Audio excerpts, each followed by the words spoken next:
ভাই আমরা কি বাইরে হ্যালো গাইস, আসসালামু আলাইকুম। আজকে আমরা এখানে চলে আসলাম বন্ধু বান্ধব এবং ভাই ব্রাদারকে নিয়ে। তো আজকে আমরা যেখানে আসলাম আমাদের জঙ্গলবাড়ি উচ্চ বিদ্যালয়ের মাঠে, আমাদের করিমগঞ্জ উপজেলার ভিতরে। তো আজকে এখানে আসাতে ইয়াসিন কিছু বলো, তোমার কেমন লাগতেছে? হ্যাঁ মামা কিছু বলেন। অনেক সুন্দর মনোরম পরিবেশ, এখন অনেক ভালো লাগতেছে। আর এখানে আসার পরে ওই যে আমাদের ইশাকা সুনামধন্য ব্যক্তি, আমরা ওনার বাড়িতে, ওই পুরনো বাড়িতে পরিদর্শন করব। হ্যাঁ, আমার এইটুকুই বলার, এর বেশি কিছু নাই। অসংখ্য ধন্যবাদ আমার বন্ধু ইয়াসিনকে।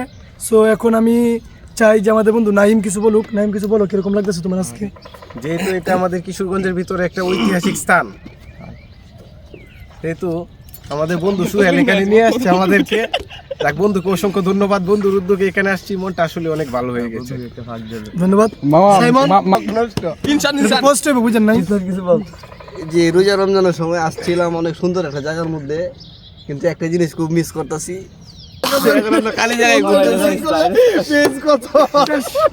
ভিডিও শেষ।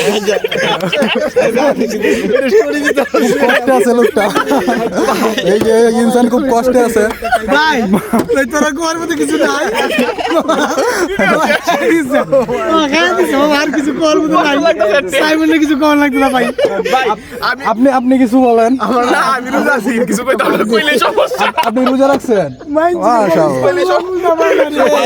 আপনি কিন্তু বললা ফিনিশিং দিয়ে দেন। আমি কি বলবো, আমি যদি মামাকে প্রশ্ন করি, আর মামা একটু উত্তর দেন। মামাতে প্রায় তবে এভাবে বললে খোলামেলা বলা যাবে না যে বৃষ্টি, এই বৃষ্টি, এটা যে কোনো বৃষ্টি হতে আচ্ছা, পারে। আমি বলি, আমাকে বলতে দেন আগে। হুম। বৃষ্টি এমন একজন বৃষ্টি, হ্যাঁ, আমি তো আসিলাম যে কিনা জঙ্গলবাড়ি জ্বরের বেগে, ঠিক আছে।